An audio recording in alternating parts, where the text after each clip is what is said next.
Halo Malaysia, terima kasih kerana sudah menonton video ini.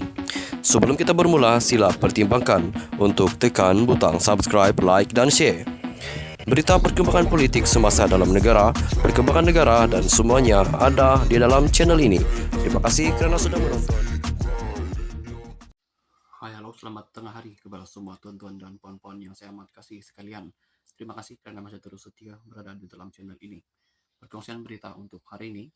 Sebelum itu, jangan lupa untuk tekan butang subscribe serta aktifkan lonceng notifikasi supaya Anda tidak ketinggalan dengan perkongsian-perkongsian daripada channel ini berkaitan dengan berita-berita, perkongsian-perkongsian berita-berita politik semasa. Berita hari ini dipetik daripada Malaysia Kini. Dah maafkan, tapi Zahid tetap pantau 10 MP pernah sokong Muhyiddin. PAU 2022. Presiden UMNO Ahmad Zahid Hamidi berkata dia sudah memaafkan semua 10 ahli parlimen BN yang sebelum ini memberikan sokongan dan akuan berkanun SD kepada pengerusi Perikatan Nasional PN Muhyiddin Yassin untuk dilantik menjadi Perdana Menteri. Bagaimanapun, kata Ahmad Zahid, dia akan tetap memantau mereka sama ada bagi melihat pendirian ahli parlimen terbabit atau langkah yang diambil kemudian. Oleh kerana perkara itu, yaitu SD untuk Muhyiddin telah berlalu dan mereka kini telah bersama-sama dalam kerajaan perpaduan, saya telah memaafkan apa telah berlaku itu. Tetapi saya akan bersama-sama lembaga disiplin parti untuk melakukan pemantauan terhadap pendirian yang ada sekarang. Dan juga sama ada mereka terlibat melakukan mana-mana gerakan, katanya kepada media di Kuala Lumpur hari ini.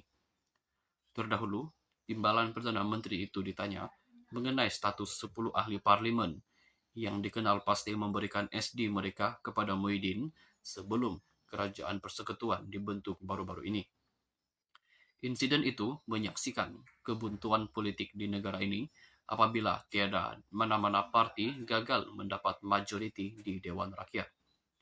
Ketika rundingan sedang berlangsung, pemimpin tertinggi UMNO dilihat menyatakan sokongan kepada pengerusi PH Anwar Ibrahim untuk membentuk kerajaan, namun setengah ahli parlimen termasuk di luar UMNO menyatakan sokongan kepada Muhyiddin Yassin.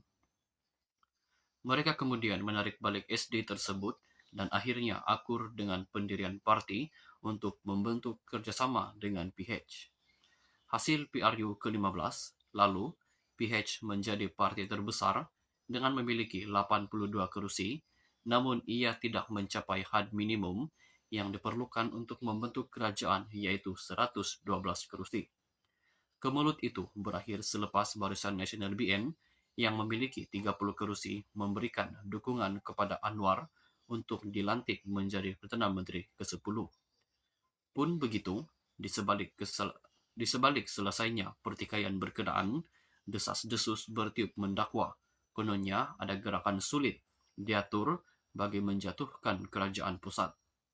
Ahmad Zahid berkata, ketika ini UMNO yakin semua ahli parlimen yang berkenan sudah berubah dan mereka tetap bersama parti untuk menyokong kerajaan perpaduan sekarang. Kata ahli parlimen Bagan Datuk itu lagi, dia yakin apa yang berlaku ketika itu adalah kerana situasi semasa yang tidak menentu. Justru Ahmad Zahid berkata dia mengambil sikap mahu melupakan apa yang sudah berlaku dan menjadikan ia sebagai suatu pengajaran buat parti. Kita hendaklah bergerak ke hadapan untuk melakarkan politik baru tanah air, katanya.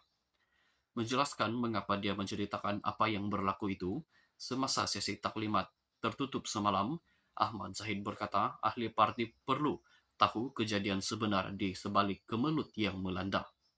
Sementara itu, diminta mengulas mengenai kewujudan gerakan tertentu yang mahu mengubah kepimpinan parti dikenali sebagai Reset UMNO.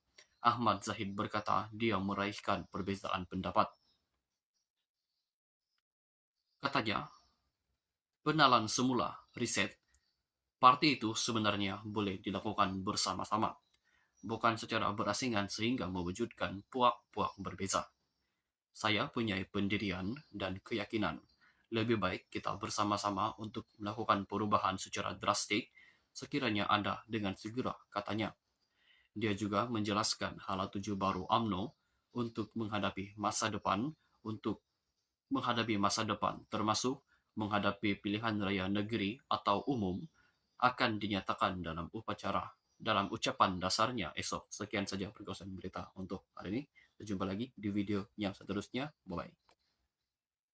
Hai, halo Malaysia, selamat petang tuan-tuan dan puan-puan. Perkongsian berita hari ini dipetik daripada Malaysia Kini. Sebelum itu, terima kasih kerana masih terus setia berada di dalam channel ini. Jangan lupa untuk tekan butang subscribe serta aktifkan lonceng notifikasi supaya Anda tidak ketinggalan dengan perkongsian terkini daripada channel ini berkaitan dengan berita-berita politik semasa. Berita hari ini dipetik daripada Malaysia Kini. Sayang kalau UMNO dirosakkan, kata Mat Kilau. Jangan cuba musnahkan parti yang dibina puluhan tahun. Itu harapan pelakon Adi Putra terhadap UMNO yang bersidang sejak semalam sehingga Sabtu ini.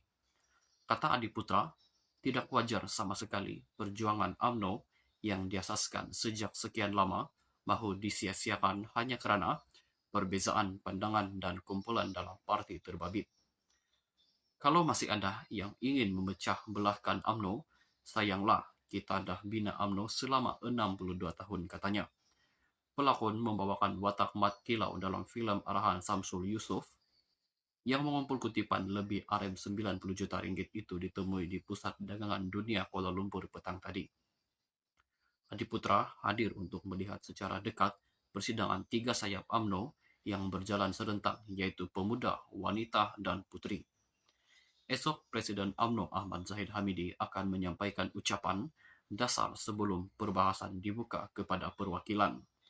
Kata Adi Putra, dalam keadaan sekarang semua ahli UMNO perlu menerima hakikat yang ada dan move on berbanding mengatur sebarang langkah yang akhirnya akan membawa kepada perpecahan parti. Takkanlah kita nak sia-siakan saja perjuangan UMNO. Hakikatnya, bagi saya, kita kena move on, katanya. Ditanya mengenai kemungkinan berlaku pertandingan bagi jawatan Presiden membabitkan bekas Menteri Kesihatan iaitu Khairy Jamaluddin, Adi Putra berkata, setiap seorang mempunyai pandangan sendiri dalam sesuatu isu. Sama juga dengan saya ada pendirian sendiri, yaitu saya ikut keputusan parti, katanya. Pada pendapat Anda, apakah komen Anda mengenai dengan dua berita ini? Sila tinggalkan pendapat Anda ataupun komen Anda di ruangan komen di bawah. Kita jumpa lagi di video yang seterusnya. Jangan lupa untuk tekan butang subscribe serta aktifkan lonceng notifikasi supaya Anda tidak ketinggalan dengan perkongsian berita-berita terkini dari para channel ini berkaitan dengan berita-berita politik semasa. Kita jumpa lagi di video yang seterusnya. Bye-bye.